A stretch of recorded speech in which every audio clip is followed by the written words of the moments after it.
तो आज हम लोग शुरू करने वाले हैं हेरिडिटी बायोलॉजी में चैप्टर नंबर 4 चैप्टर नंबर है बायोलॉजी में, साइंस में नहीं।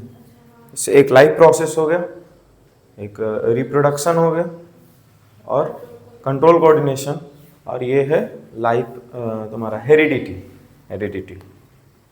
तो इसमें हेरिडिटी वाला जो चैप्टर है इसमें क्वेश्चन जैसे नॉर्मली क्वेश्चन आंसर पूछा जाता है वैसा क्वेश्चन इसमें नहीं रहता, ठीक है, कि ये बता दो या फिर ये बता दो, ऐसा नहीं। जैसे अमूमन बायोलॉजी के क्वेश्चन में देखा जाता है कि डिफाइन लिखवा लो या फिर कुछ एक्सप्लेन करवा लो, इसमें ऐसा कुछ नहीं होता, ठीक है। डिफिनीशन और एक्सप्लेनेशन बहुत कम होता है, लेकिन फिर भी उसको हम पढ़ते हैं क्योंकि अगर वो नहीं समझ पाएंगे, बहुत सारा टर्म आएगा इसमें नया, अगर हम वो नहीं समझ पाएंगे, ठीक है, उसके वजह से हमारा आगे का कॉन्सेप्ट अधूरा रह जाएगा, ठीक है। तो इसमें सबसे पहले तो बहुत सारा टर्म नया सीखते हैं, ठीक है, जैसे कि जीन्स हो गया, एलील हो गया, क्रोमोसोम्स हो गया, जेनेटिक्स हो गया, हेरिडिटी हो गया, acquired traits, inherited traits, homozygous, heterozygous, ऐसा बहुत सारा टर्म सीखते हैं। वो टर्म सीखते हैं तभी आगे के कॉन्सेप्ट्स को समझ सकते हैं, ठीक है। लेकिन पहले समझेंगे कि हेरिडिटी क्या होता है, ठीक है। कैरेक्टरिस्टिक्स किसी बच्चे में कैसे ट्रांसफर होता है, जैसे कि एक जनरेशन से दूसरा जनरेशन से तीसरा जनरेशन में कैरेक्टरिस्टिक्स ट्रांसफर कैसे होता है, ठीक है। लेकिन इस चैप्टर में कुछ देर तक तो हम लोग ह्यूमन बींग्स के बारे में पढ़ने वाले होंगे, और वो ह्यूमन बींग्स जैसे ही खत्म होता है तो फिर एक साइंटिस्ट आते हैं ग्रेगर मेंडल करके, ठीक है, ग्रेगर जे मेंडल। और ये साइंटिस्ट जो है ये प्लांट होता है ना, मटर का पौधा, मटर के पौधे के ऊपर कुछ एक्सपेरिमेंट किए थे, ठीक है। तो उसके बारे में काफी कुछ बताए थे और उसी से हम लोग हेरिडिटी और जेनेटिक्स वगैरह पढ़ना चालू किए, ठीक है। मतलब कि वहीं से हम लोग को समझ में आने लग गया कि हाँ कैरेक्टरिस्टिक्स होता क्या चीज है। अब तुम लोग सोच रहे हो कि सर कैरेक्टरिस्टिक्स मतलब कैरेक्टर गुण होता है, मतलब हम लोग अच्छे स्वभाव के हैं या बुरे स्वभाव के हैं, इसी को ना कैरेक्टर बोलते हैं। या फिर कोई बदमाश है, कोई ये सीधा है, ये कैरेक्टर का मतलब इतना नहीं हुआ सिर्फ, ये सब तो किसी को बाद में भी बनाया जा सकता है ऐसा, ठीक है। कैरेक्टर मतलब हुआ तुम्हारा हेयर का कलर हो गया, कैरेक्टर मतलब हुआ हेयर का टेक्सचर, मतलब कि सिल्की बाल है कि रूखरा बाल है कि कर्ली हेयर है, ठीक है। स्किन का कलर हो जाएगा, ठीक है, ब्राउन होता है, ये व्हाइट स्किन होता है, व्हाइट तो नहीं बोलेंगे लेकिन हाँ क्या उसको बोलते हैं जी, व्हाइट ही बोलते हैं, मिल्की व्हाइट बोलते हैं। हाँ देखो इसको मालूम है, इसका तुम्हारा स्किन कैसा है, अच्छा। उसके बाद फिर हाइट के बारे में भी, कैरेक्टर में हाइट भी आ जाता है, जैसे कि टॉल हो गया, ड्वार्फ हो गया या फिर मीडियम साइज हो गया। तो मीडियम साइज जो है मेंडल जी नहीं बताए, मीडियम जैसा कोई साइज नहीं होता, या तो टॉल होता है या तो डार्फ होता है, खत्म। मीडियम साइज कौन अपने आप को बोलेगा, जो ड्वार्फ ही रहता है, ठीक है, वही अपने आप को लंबा बताने की कोशिश में मीडियम बोलेगा, लंबा बोलेगा तो उसमें भी गड़बड़ आ जाएगा, समझे। तो टॉल, ड्वार्फ, अच्छा, गोरा या काला, ये तो हो गया, ठीक है। आई कलर, जैसे कितने को हम लोगों का आई ब्राउन कलर का लगभग को देखते हो, कितना लोगों का आई जो है ब्लू होता है, ग्रीन भी होता है, ग्रे भी होता है, ठीक है। ग्रीन कहाँ देखिए सीरियल में, नागिन वाला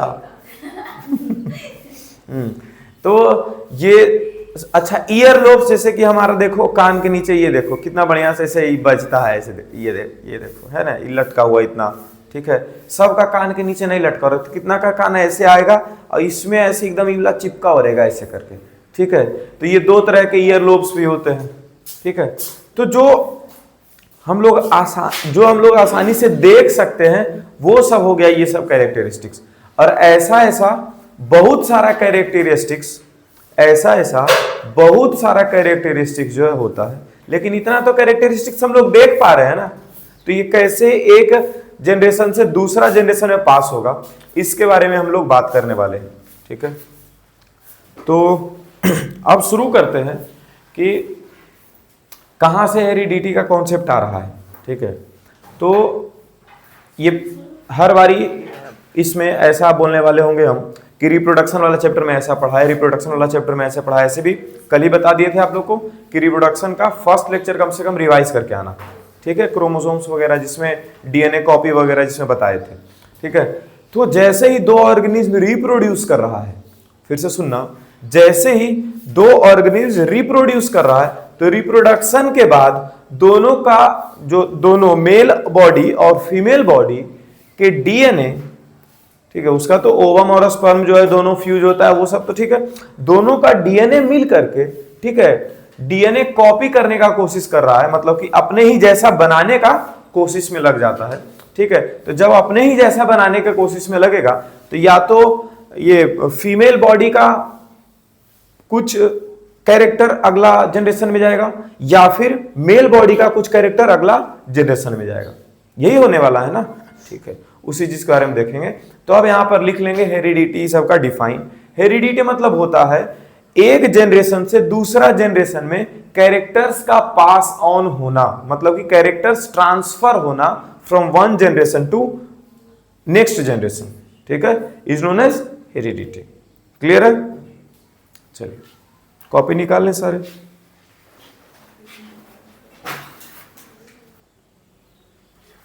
तो हेरिडिटी का डिफाइन क्या लिखा गया है? ट्रांसफर ऑफ कैरेक्टर्स, या इसी चीज को लिखा जाता है ट्रांसफर ऑफ इंफॉर्मेशन, ठीक है। ट्रांसफर ऑफ कैरेक्टर्स की जगह और क्या लिखा जा सकता है? Transfer of information from one generation to next generation is known as heredity. एक जनरेशन से दूसरा जनरेशन। अब तुम ही पूछोगे सर ये ट्रांसफर कैसे हो रहा है? तो मेल के स्पर्म सेल में कितना क्रोमोसोम्स होता है? कितना? 23। और फीमेल के ओवम जो है या फिर एग सेल है उसमें कितना क्रोमोसोम्स होता है? अब उसमें भी 23 होता है, तब ना दोनों मिल करके और 46 आता है जी, ठीक है। जैसे एक बॉडी के अंदर 46 क्रोमोसोम्स है ह्यूमन बॉडी के अंदर, ठीक है, लेकिन स्पर्म सेल या फिर ओवम सेल के अंदर, स्पर्म सेल या फिर एग सेल के अंदर जिसको ओवम बोलते हैं, उसके अंदर कितना कितना है? अकेले अकेले 23 और 23 है, दोनों मिलकर के क्या हो जाता है फिर? 46, ठीक है। तो दोनों का जब फ्यूजन या दोनों का जो फर्टिलाइजेशन हो रहा है उस टाइम पर क्या क्रोमोसोम्स आया है? अभी बोले ना 23 क्रोमोसोम्स दोनों में है, तो क्रोमोसोम्स के अंदर होता क्या है? डीएनए। क्रोमोसोम्स के अंदर क्या होगा? डीएनए होगा। और डीएनए मतलब इंफॉर्मेशन। डीएनए मतलब क्या होगा? इंफॉर्मेशन। इंफॉर्मेशन किस चीज का? कैरेक्टर्स का। कैरेक्टर्स क्या होता है सर? कैरेक्टर ये सब है, hair colour, eye colour, hair structure, skin colour, यही सब क्या है? और ये सब जो हम लोग समझ पा रहे हैं, ऐसा तो बहुत सारा कैरेक्टर होता है, समझ गए, जो हम लोग समझ पा रहे हैं उसके बारे में बस यहाँ पे लिखा गया है कैरेक्टर्स में। समझ गए यहां तक? ठीक है। अब इसके बाद फिर हम लोग समझते हैं कि स्पर्म सेल और ओवम सेल मिला तो उसका क्या ट्रांसफर हुआ है? स्पर्म सेल और ओवम सेल का जो एक बॉडी से दूसरा बॉडी में ट्रांसफर हुआ था, एक्चुअली क्रोमोसोम्स मतलब डीएनए मतलब इंफॉर्मेशन, यही सब ट्रांसफर हुआ है ना। मतलब हेरिडिटी तो एग्जैक्टली इंफॉर्मेशन का ट्रांसफर है। बार बार इस चीज को बोल रहे हैं, हेरिडिटी किस चीज का? इंफॉर्मेशन का ट्रांसफर। इंफॉर्मेशन या फिर क्या उसी चीज को बोले हम लोग? कैरेक्टर्स का ट्रांसफर है। इसी चीज में आ गया कि अगर जो रिप्रोड्यूस होता है, अगर रिप्रोडक्शन हो रहा है तो यहां से क्या न्यू इंडिविजुअल बनता है? रिप्रोडक्शन हो रहा है तो क्या यहां से न्यू इंडिविजुअल बनेगा? न्यू इंडिविजुअल मतलब नया जनरेशन में जो बेबी आ रहा है, ठीक है। न्यू इंडिविजुअल का क्या नया कैरेक्टर होगा? बिल्कुल नया होगा? नहीं, सिमिलर ना होता है और थोड़ा बहुत डिफरेंट होता है। फिर इसका फायदा क्या है हेरिडिटी पढ़ने का, जब पूरा कैरेक्टर ही नया है? हम लोग इसके बारे में क्यों पढ़ रहे हैं? क्योंकि बहुत सारा कैरेक्टर सेम से मैच करता है। अरे छोटा बच्चा ही होता है, अभी गोद में है, डिसाइड हो जाता है वहीं पर कि मम्मी पे गया कि पापा पे गया, नाक इधर गया, कान उधर गया, आंख फूफा पे गया, इस पर मौसा पर गया, ऐसे करने लग जाते सब होता है। फूफा मौसा नहीं लाएंगे बीच में, ठीक है, लेकिन नाना और नानी तक तो चले जाते हैं लोग, समझ गए। और घर में चाचा सबसे पहले पापा मम्मी पे जाते हैं, चाचा जब पहली बार में चल जाएंगे गड़बड़ हो जाएगा ना। तो जैसे ही रिप्रोड्यूस यहां पर लिखेंगे कि रिप्रोडक्शन हुआ, क्या हुआ है? रिप्रोडक्शन हुआ है तो यहां से एक नया इंडिविजुअल बना। यहां से क्या बना है? एक नया इंडिविजुअल। नया इंडिविजुअल जो होगा सिमिलर होगा। नया इंडिविजुअल क्या होगा? सिमिलर होगा। मैथ वाला सिमिलर नहीं, सिमिलर मतलब लगभग सेम सेम बट डिफरेंट होता है, वही चीज यहां पे सिमिलर बट एक यूज किया गया है शब्द बायोलॉजी में, ठीक है, एक शब्द यूज किया गया है बायोलॉजी में, सबटली। हेलो, एक शब्द यूज किया गया बायोलॉजी में, कौन? सबटली। ठीक है, रिप्रोडक्शन होगा, उससे नया इंडिविजुअल बनेगा, और नया इंडिविजुअल कैसा होगा? तो सिमिलर होगा, लेकिन थोड़ा बहुत डिफरेंस आएगा उसके अंदर, थोड़ा बहुत। और ये डिफरेंस कैसे आता है? तो डिफरेंस आता है डीएनए कॉपी के वजह से। डिफरेंस किसके वजह से आ रहा है? DNA copy. डीएनए कॉपी जब हो रहा होता है, ठीक है, तो एग्जैक्ट कॉपी नहीं कर पाता है, ठीक है। उस कॉपी के टाइम, डीएनए कॉपी के टाइम पर थोड़ा बहुत मिस्टेक, एरर होता है, थोड़ा बहुत, बहुत ही कम एरर होता है। उसी की वजह से हम लोगों को नेक्स्ट जनरेशन में थोड़ा बहुत छोटा मोटा डिफरेंस देखने को मिलता है। फिर से बोल रहे हैं, क्या बोल रहे हैं अभी? कि जो डीएनए कॉपी हो रहा है, डीएनए कॉपी होने के टाइम पर थोड़ा बहुत एरर हो जाता है। डीएनए कॉपी होने के टाइम पे क्या हो रहा है? थोड़ा बहुत एरर हो रहा है, और उसी एरर के वजह से छोटा मोटा वेरिएशन, छोटा मोटा डिफरेंस आता है। अब क्वेश्चन यहां पर आता है कि क्या वेरिएशन अगर बॉडी में हो रहा है, तो वेरिएशन के वजह से हम लोगों को फायदा है या फिर नुकसान है? एनसीईआरटी का जो पहला पेज है वही उसी में ये सब सारा बात कर रहा है कि क्या वेरिएशन हर बारी हमारे लिए सही है या फिर वेरिएशन हर बार हमारे लिए गलत ही है। ठीक है, तो पिछला ये रिप्रोडक्शन वाला चैप्टर में इसके बारे में बात किए थे कि वेरिएशन हर बार सही कैसे हो सकता है।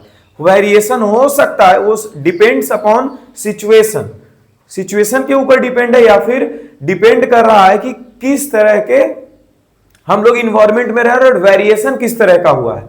अब किसी बॉडी का वेरिएशन हो गया कि वो उसका बॉडी जो है 30 डिग्री सेल्सियस से लेकर के 60 डिग्री सेल्सियस के बीच में वो रह सकता है, ठीक है। लेकिन हम जो जिस इन्वायरमेंट में रह रहे हैं उस इन्वायरमेंट का टेम्परेचर, नॉर्मल टेम्परेचर जो है 10 डिग्री सेल्सियस से 40 डिग्री सेल्सियस में होता है। तो हमारा जो इन्वायरमेंट जब 10 डिग्री से 30 डिग्री के सेल्सियस के बीच में जाएगा तो क्या वो बॉडी जीवित रह पाएगा? उसके लिए वो इनफेवरेबल कंडीशन, अनफेवरेबल कंडीशन हो जाएगा, जिसके वजह से वो बॉडी मर भी सकता है, मतलब कि वो बॉडी खत्म भी हो सकता है। इसका क्या मतलब है कि वेरिएशन हमेशा सही नहीं होता है, ये डिपेंड करता है सिचुएशन पे कि हम लोग किस तरह के इन्वायरमेंट में रह रहे हैं। क्लियर है? लिखते जाएंगे साथ में।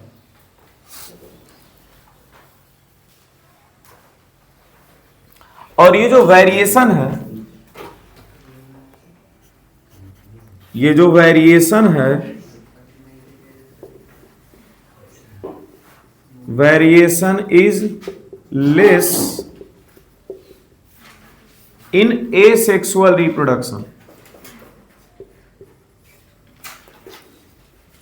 but maximized in sexual reproduction। क्या लिखा गया है? asexual reproduction में ये वेरिएशन जो है बहुत ही कम होता है, नाम मात्र का होता है, क्योंकि वहां पे डीएनए कॉपी जैसा चीज हम लोग नहीं देख रहे, दो अलग अलग वहां पे इंडिविजुअल नहीं है, मेल और फीमेल वहां पर नहीं है, जिसकी वजह से वेरिएशन नाम मात्र, मतलब एकदम कम होता है। लेकिन यही वेरिएशन थोड़ा मतलब कि एसेक्सुअल रिप्रोडक्शन के मुकाबले सेक्सुअल रिप्रोडक्शन में ज्यादा होता है बिकॉज ऑफ डीएनए कॉपी। ठीक है, लिखते जाओ।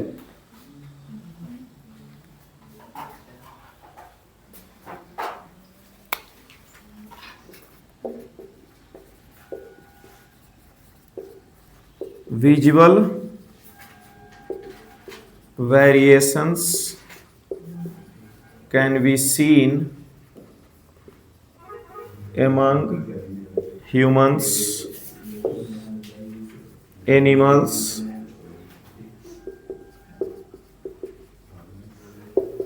and in sexual reproduction। ये देखो क्या लिखा गया है, विजिबल वेरिएशन। हम लोग मतलब कि जो वेरिएशन हो रहा है सेक्सुअल रिप्रोडक्शन के अंदर, ह्यूमंस के अंदर, एनिमल्स के अंदर, वो आसानी से हम लोगों को दिखता है, ठीक है।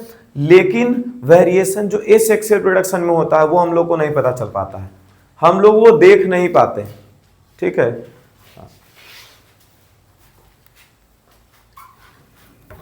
अब इसके बाद एक टर्म आता है जेनेटिक्स।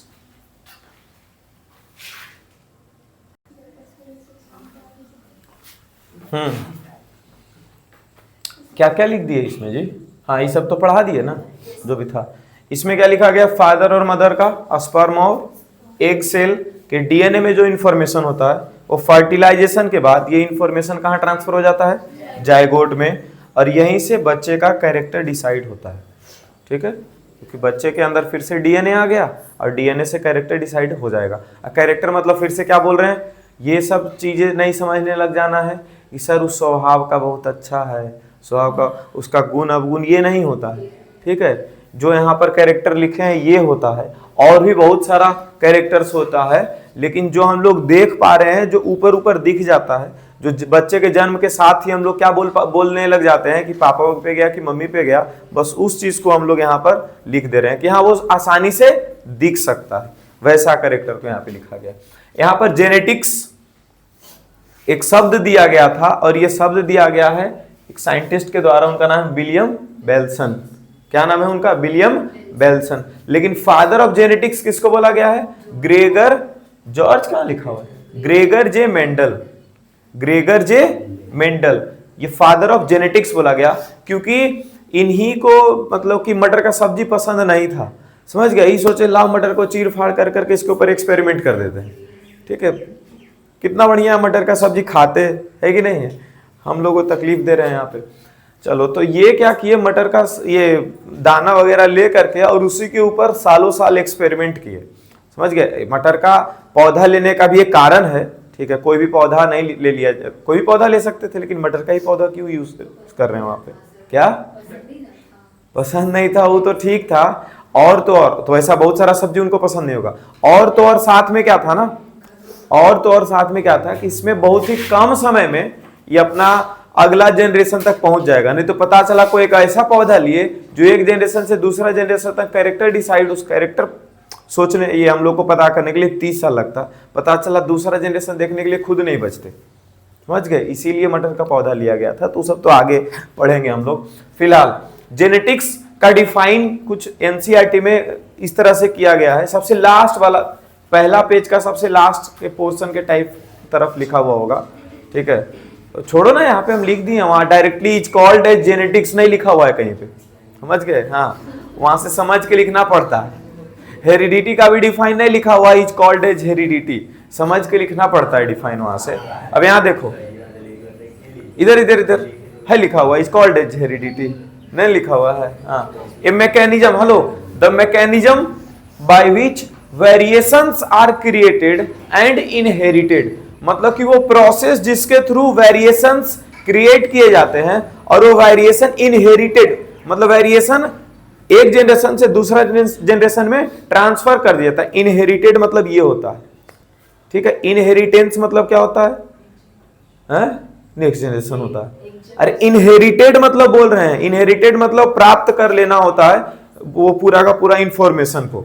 ठीक है, एक ऐसा प्रोसेस, ठीक है, जिसके थ्रू वेरिएशंस क्रिएट किए जाते हैं। सबसे पहले वेरिएशन क्रिएट हुआ ना इधर, ठीक है, डीएनए कॉपी की वजह से, और वो वेरिएशन क्रिएट होने के बाद नेक्स्ट जनरेशन में चला जाता है, उसी चीज को लिखे इनहेरिटेड।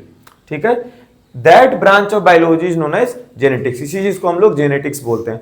यहीं से फिर जीन शब्द भी यहीं सबसे आने लग जाता है। ठीक है, तो वो तो आगे पढ़ने वाले हैं।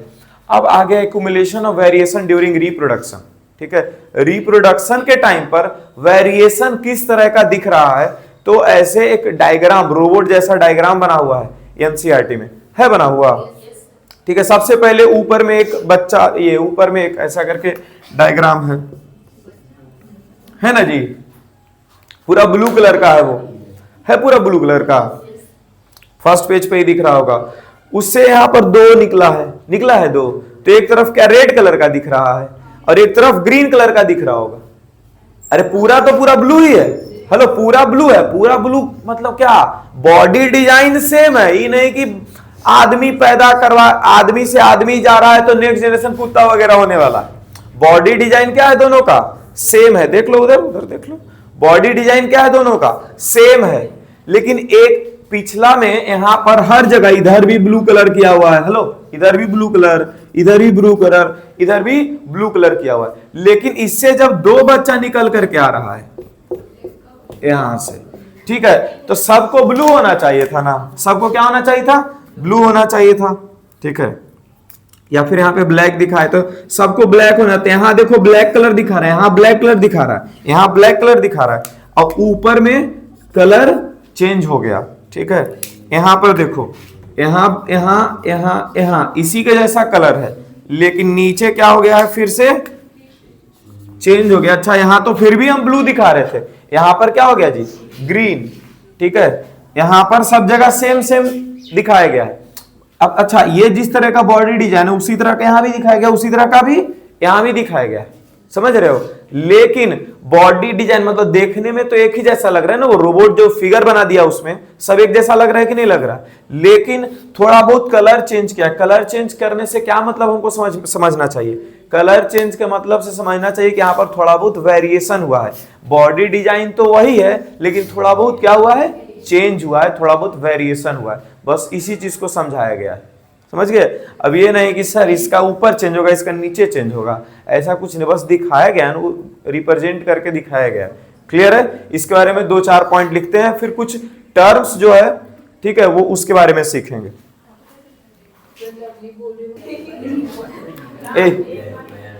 इधर देखो, यहां से अगर जो और नेक्स्ट जनरेशन बनाने का कोशिश करें, यहां से नेक्स्ट जनरेशन बनाने का अगर जो कोशिश करें,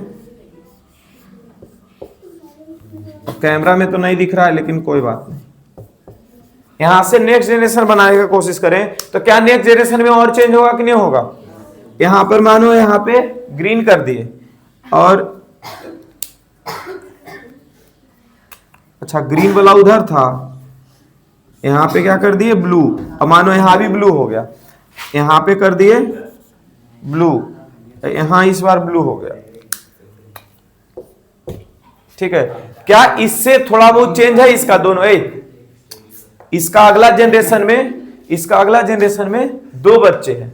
ठीक है, तो क्या इससे थोड़ा बहुत चेंज है इसमें, ठीक है, इससे भी थोड़ा बहुत चेंज है इसमें, और दोनों भी आपस में चेंज है, तब ना दोनों बच्चा में डिफरेंस होगा जी, नहीं तो बुलाएंगे आयुष को पहुंच जाएगा पीयूष, होगा कि नहीं होगा ऐसे। ठीक है, और फिर दोनों मिल करके हो सकता है प्रैंक करते रहे घर में। ठीक है, इसीलिए थोड़ा बहुत क्या रहेगा, चेंज रहेगा दोनों।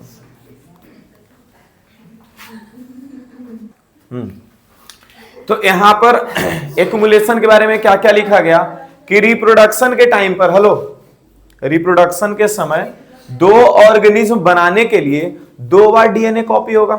2 ऑर्गेनिज्म बनाने के लिए क्या हो रहा होगा, यहाँ पे 2 बार कॉपी होगा डीएनए का। और जैसे ही डीएनए कॉपी शुरू हुआ, डीएनए कॉपी में अरे बोलते हैं यहाँ पे मिस्टेक हो रहा है, या फिर बोलते हैं यहाँ पे एरर होता है, एक्चुअली थोड़ा बहुत चेंजेस हो जाता है कॉपी करते टाइम।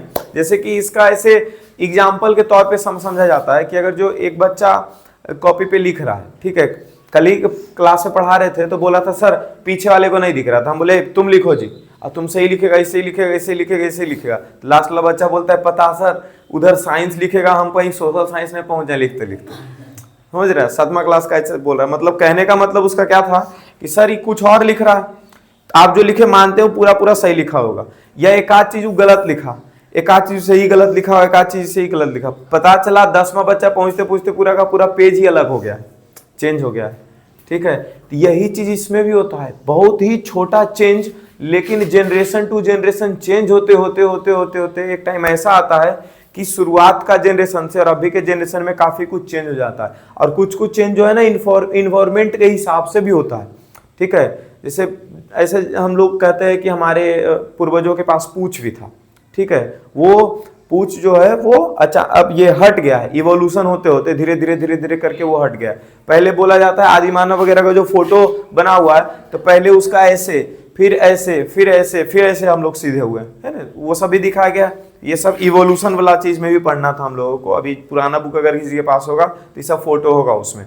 ठीक है, तो वो चेंज के वजह से ये सारा सब कुछ होने लग रहा है। जैसे कि पहले के आदमी, पहले जो है हम लोग का बॉडी टेम्परेचर उतना ज्यादा झेलने के लिए तैयार नहीं था, लेकिन अब इन्वायरमेंट के हिसाब से हमारा बॉडी जो है थोड़ा बहुत चेंज हो रहा है, हमारे बॉडी के अंदर चेंजेस आ रहे हैं, वेरिएशंस आ रहे हैं, जिसके वजह से हम अब ज्यादा से ज्यादा टेम्परेचर में भी टिक पा रहे हैं। जैसे कि 50 डिग्री सेल्सियस तक झेल लेते हैं। आने वाले कुछ समय में हम लोग 60 तक पहुंच जाएंगे, लेकिन अचानक अभी हम लोग को बोल दिया साउथ अफ्रीका जाने के लिए, ठीक है, एक नॉर्मल आदमी अमूमन नहीं जाता, तो वहां जाकर के सबसे पहला काम क्या होगा, तबीयत खराब होगा कि नहीं होगा, क्योंकि हम उस चीज को नहीं झेल पाएंगे। अच्छा, कोई ऐसा जगह हम लोग को भेजा जाए जहां पर डायरेक्टली 80 डिग्री सेल्सियस चल रहा हो, ठीक है, तो क्या वहां पर हम लोग टिक पाएंगे? वहां पर तो हो सकता है मौत भी आ जाए, हो सकता है कि नहीं। लेकिन जिस तरह से इन्वायरमेंट में चेंज हो रहा है, जिस तरह से हमारे तरफ गर्मी बढ़ते जा रहा है धीरे धीरे, ठीक है, तो इसको अडेप्ट करने लग जाएंगे। इसी चीज को हम लोग क्या करने लग जाएंगे, अडेप्ट, और थोड़ा बहुत हमारे बॉडी में वेरिएशन आएगा जिसकी वजह से चेंज हो जाता है। एक एग्जाम्पल सिखाए थे बैक्टीरिया वाला, जो पिछला चैप्टर पॉन्ड वाला बैक्टीरिया वाला एक एग्जांपल, वो अभी इसमें पढ़ रहे थे, क्या बोलते हैं तुम्हारा एनसीईआरटी में, तो उसमें लिखा हुआ है as we have discussed earlier. पहला पेज के एकदम लास्ट में देखो, उधर इधर इधर साइड आ जाओ, यहाँ पे बैक्टीरिया का है लिखा हुआ, पहला पेज नहीं, सेकेंड पेज का सबसे टॉप पे है लिखा हुआ वो चीज, ठीक है। तो उसमें ऐसा ही कुछ बैक्टीरिया का एग्जाम्पल मिला था। उसमें क्या था एग्जाम्पल?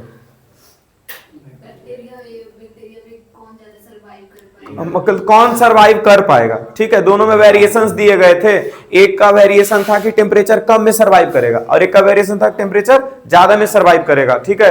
और इन्वायरमेंट का टेम्परेचर बढ़ा दिया गया था। इन्वायरमेंट का टेम्परेचर पहले अमूमन 20-25 चलता था, 35 हो गया। तो बैक्टीरिया जो ज्यादा टेम्परेचर में सर्वाइव करने के लिए तैयार हो गया था वो बच गया, और कम टेम्परेचर वाला बैक्टीरिया मर गया। तो वेरिएशन हमारे लिए इंपॉर्टेंट है। अच्छा, वेरिएशन हमारे लिए इंपॉर्टेंट नहीं भी है। अभी अभी पढ़े ना कि वेरिएशन कुछ से बचा और कुछ से मर भी गया।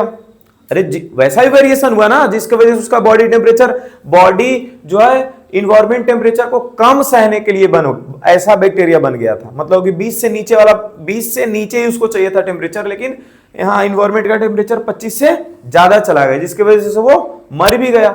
तो क्या हर बार, वही यहाँ पे क्वेश्चन है, do all these variations in a species have equal chances of surviving in the environment? क्या जितना भी वेरिएशन स्पीशीज में हो रहा है, क्या हर वेरिएशन का इक्वल चांस है सरवाइव करने का? मतलब कि हर बार ये सरवाइव ही कर जाएगा वेरिएशन से, ऐसा जरूरी है? तो इसमें लिखा जाता है there is not equally chance. तुम्हारे एनसीईआरटी बुक में सबसे पहला वर्ड लिखा है इसके बारे में, क्वेश्चन पूछा और तुरंत लिखा ऑब्वियसली नॉट। क्या लिखा हुआ है ऐसा करके? ऑब्वियसली नॉट करके लिखा हुआ है, ठीक है। यहां पर क्या लिखते हैं हम लोग? There is not equally chances of surviving with the changes in the variation. मतलब इक्वली चांसेस मतलब कहने का कि जरूरी नहीं है कि एकदम वेरिएशन से चांसेस बढ़ ही जाएगा किसी चीज के सर्वाइवल का। हो सकता है कि वो सर्वाइवल के उल्टा, मतलब कि वेरिएशन जो हमारे ऊपर भी उल्टा पड़ सकता है। टीसी को लिखा गया it is totally dependent upon the nature of the variation. Variation का नेचर क्या है और इन्वायरमेंट में चेंजेस क्या है, इसके ऊपर टोटली डिपेंड करता है कि कौन सा ऑर्गेनिज्म सर्वाइव कर पाएगा और कौन सा ऑर्गेनिज्म सर्वाइव नहीं कर पाएगा। किसके ऊपर डिपेंड कर रहा है? नेचर के ऊपर। नेचर ऑफ किसका? वेरिएशन। मतलब वेरिएशन किस तरह का हुआ है। जैसे बैक्टीरिया में वेरिएशन हुआ था एक ज्यादा टेम्परेचर का, और इन्वायरमेंट में भी इन्वायरमेंट भी चेंज हुआ था ज्यादा टेम्परेचर की ओर, तो वो बच गया था, ठीक है। इन्वायरमेंट चेंज हो गया था ज्यादा टेम्परेचर की ओर, और बैक्टीरिया जो दूसरा एक तरह का बैक्टीरिया था उसके अंदर वेरिएशन आ गया था कम टेम्परेचर को झेलने का, तो बैक्टीरिया मर गया था। समझ गए? तो इसी चीज को लिखा गया है कि टोटली डिपेंड करता है नेचर ऑफ वेरिएशन पे। और different individuals would have different kind of advantages. अलग अलग इंडिविजुअल के अंदर अलग अलग एडवांटेज आता है। कोई एडवांटेज काम कर जाता है अगर जो इन्वायरमेंट के साथ सेट कर गया तो, और कोई ऐसा वेरिएशन आ गया जो इन्वायरमेंट के साथ नहीं सेट कर पाया, उसके वजह से वो वेरिएशन ऑर्गेनिज्म या फिर स्पीशीज के लिए डिसएडवांटेज बन जाता है। क्लियर है यहां तक? चलिए, यहां पे बोला गया है कि जितना भी वेरिएशन होगा लेकिन बॉडी डिजाइन क्या रहेगा?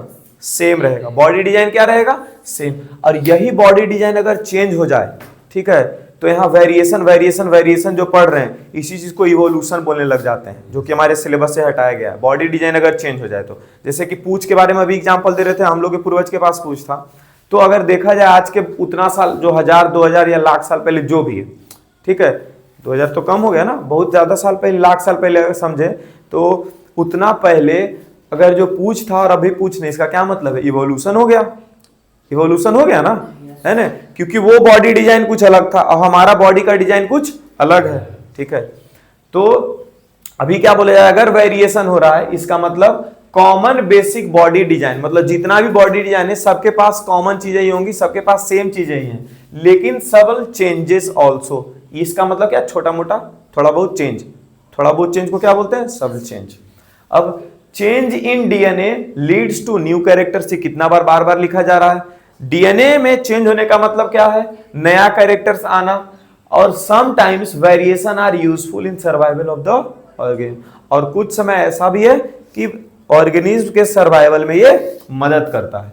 ठीक है, इन्वायरमेंट के चेंज में और ऑर्गेनिज्म के सर्वाइवल में मदद करता है। उसी के लिए फिर अगला क्वेश्चन आ गया था कि क्या जरूरी है कि हर बार ये मदद करेगा? तो ये जरूरी नहीं है।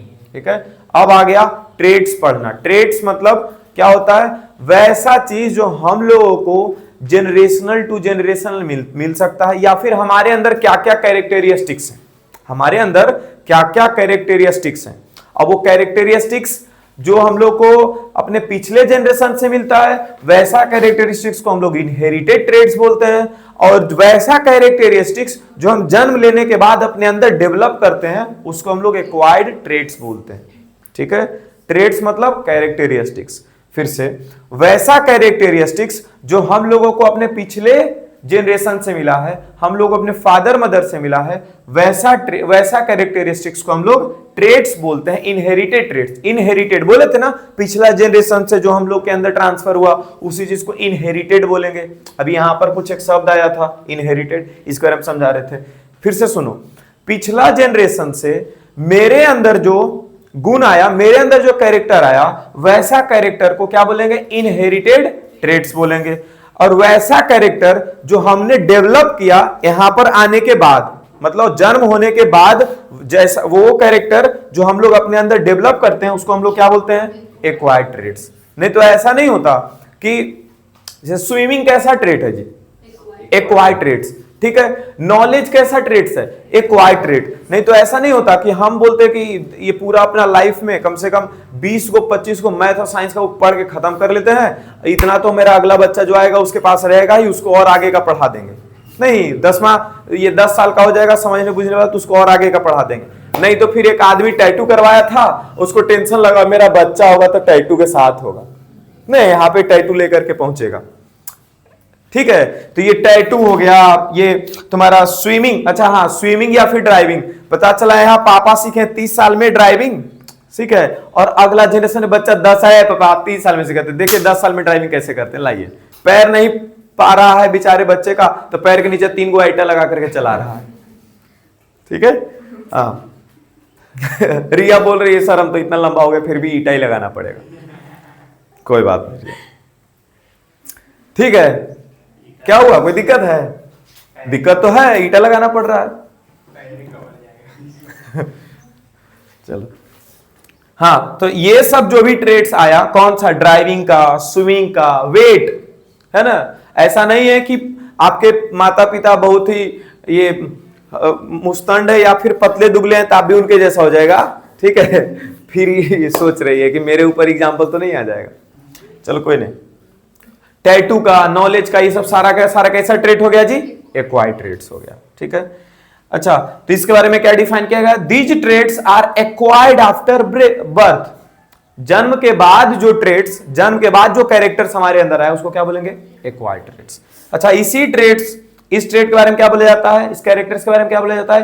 कि नीदर इनहेरिटेड और nor transmitted to the next generation. मतलब ना ही ये अपना जनरेशन से दूसरा जनरेशन को दिया जा सकता है और ना ही ये पिछले जनरेशन से लिया जा सकता है। मतलब तुम्हारे पापा के अंदर ना ही तुम्हारे दादाजी से कुछ लिया गया है और तुम्हारे पापा ना ही तुमको कुछ ट्रांसफर करेंगे। इसी चीज को लिखा गया है, नीदर इनहेरिटेड। इनहेरिटेड मतलब ले लेना, मतलब तुम्हारे दादाजी से कोई भी ट्रेड्स तुम्हारे पापा को भी नहीं मिला। अब non transmitted to the next generation, मतलब कि तुमसे, ये तुम्हारे पापा से या तुम्हारी मम्मी से तुम्हारे पास भी कोई ट्रेड्स नहीं आएगा।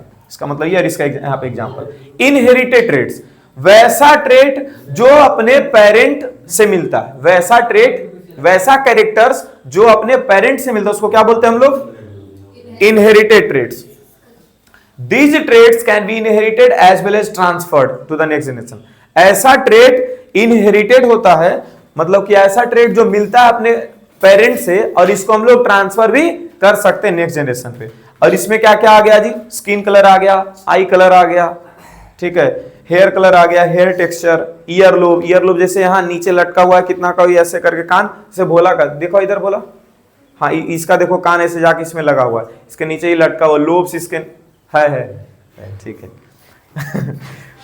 ब्लड ग्रुप, आइए ईयरलोब जो है ना लगभग का ही लटका रहता है, कुछ कुछ का ही ऐसे रहता है, तो उसका खरगोश जैसा बन जाता है ऐसे, समझे।